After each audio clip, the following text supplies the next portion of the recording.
Good day and welcome back to another DBZ Dokkan video. In this video we are going to talk about World Tournament LR units and we're going to talk about how you can get them. So we'll talk about the units first, how they come out, and then we're going to talk about how you can get them. So in terms of the units, basically they come out in cycles. The World Tournament will always introduce a new LR every 6 tournaments or so, and then after that you will proceed to receive that LR as a reward for the World Tournament. It started with the Int Piccolo, then the AGLTN, then the physical Yamcha and Puar, then the tech Demon King Piccolo, and then finally the strength General Tao, who is the current LR. In terms of the LRs, some of them are not great. They are due a couple easy A's, I think, most notably Piccolo, obviously, but we'll talk about them and see how they kind of improve over time. Piccolo obviously was 150% HP lead, so he has approximately 1/3 of a leader skill. He gave 10,000 defense to himself, and he gave 5,000 defense to his allies. I think even at the time when Piccolo came out, he wasn't great. Like, I don't think Piccolo's ever been great in any way, shape or form, and he definitely needs an easy aim. Yeah, if you changed his give allies defense skill to like 80,000 now, it would probably be somewhat viable. That kind of shows the progression of the game, but yeah, it is pretty crazy.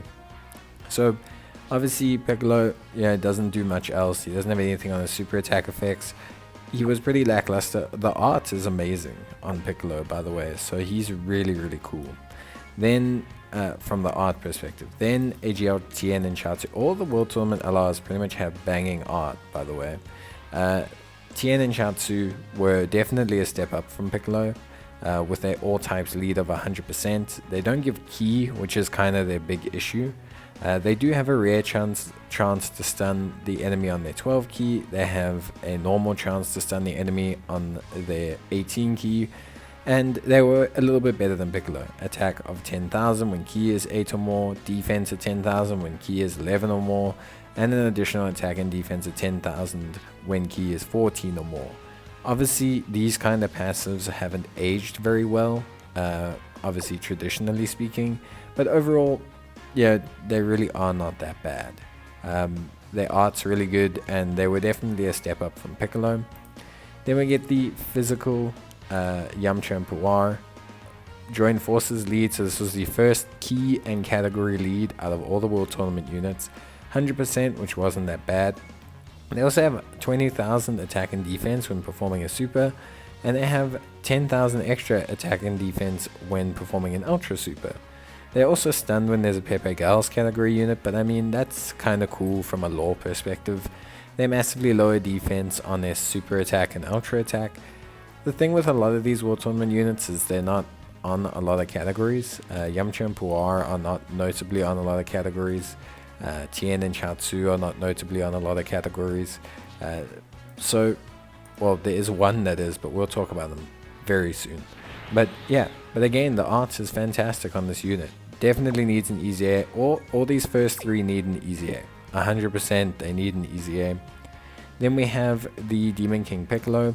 This guy was definitely a big step up, I think, for World Tournament LRs. Like, this guy was 100% usable on release. He's 120% Terrifying Conqueror's lead, which is really good. Key +3 raises defense, greatly raises defense on his 12 and 18 keys. He has 6,000 attack per key sphere obtained tech key sphere. He also reduces damage received by 50% with 5 or more key spheres obtained, which is really good. Really solid, actually. He also changes key spheres to tech type, which is really awesome. So immediately his beginning kit's pretty good. He's not a main rotation unit, but in any way, shape or form. But immediately he was a very well received unit. 50% damage reduction is really good. You could float him. He could create you could float him. He could create tech orbs. He really did a lot of good stuff. And he's on a lot of categories: Resurrected Warriors, Namekians, Full Power, Accelerated Battle, Gifted Warriors, Terrifying Conquerors, DB Saga. Like, he's on tons of categories. Plus his active skill was really good. He basically auto-rejuvenates against DB Saga World Tournament or DB Seekers units, or from the 7th turn, which either way is fine. It actually covers quite a decent category of units.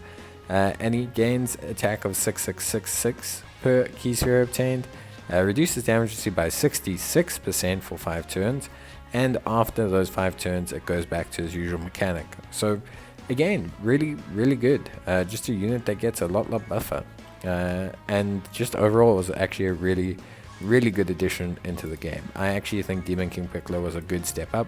General Tao feels like he's on the same line as Demon King Piccolo. I haven't used him just yet. I am planning on doing a review on him very soon. But based off of his passive, he does look like he's pretty solid. DB Saga, 130% lead, so again we see the leader skill going up. Super attacks getting better. High chance of critting, which is really good. So he has a 50% crit chance built in, which is fantastic, because basically that means you can build this guy full additional, which is awesome, taking advantage of that 1 turn raising of attack and defense. His passive is pretty nuts, 5,648 attack and defense per key sphere obtained, more attack and defense obtained if you have 3 or more key spheres, then an additional 10,108 when performing a super attack, and then even more when performing an ultra super attack. So for example, if you were to get let's say 6 orbs with this guy, he'd have 30,000 or so attack and defense. He'd then have 37,000 because of the 3 or more key spheres obtained, and he'd then have 57,000 attack and defense and 57,000 additional defense. So basically he'd be sitting at around about 100 or so thousand defense. Pretty good, really solid. Plus the critical hit chance is really solid. He also has an active skill, which is pretty cool. And again, his art is pretty dope. His biggest issue is going to be linking partner, but he'll get one eventually, so I'm not too concerned about that. But yeah, he looks really solid. So that's obviously the World Tournament LRs. There's only 2 ways to get them. So the first way is to get them when they are currently available from the World Tournament. So that is, if you go to the World Tournament, you'll see that under the rewards section, there's a reward under local ranking. If you place in the top 150, you will receive a single copy of the unit. If you place in the top if you place number 1 in your local ranking, you'll receive 2 copies of the unit. Now, the big thing about it is there are 6 world tournaments, so you basically have the ability to miss a world tournament because you only need 1 unit and 4 extra copies to fully awaken the hidden potential. So that's pretty cool. Then the other way is ticket summons. This is a very low chance, but when you summon on the world tournament banner, there is a chance for the LRs to appear.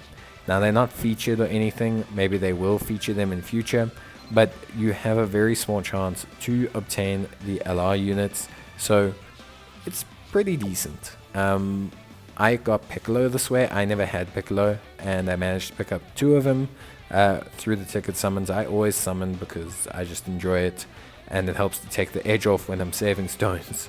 like a little bit of a hit, man. But basically, yeah, Piccolo, I got him through this way. It's a very small chance, but you can get it.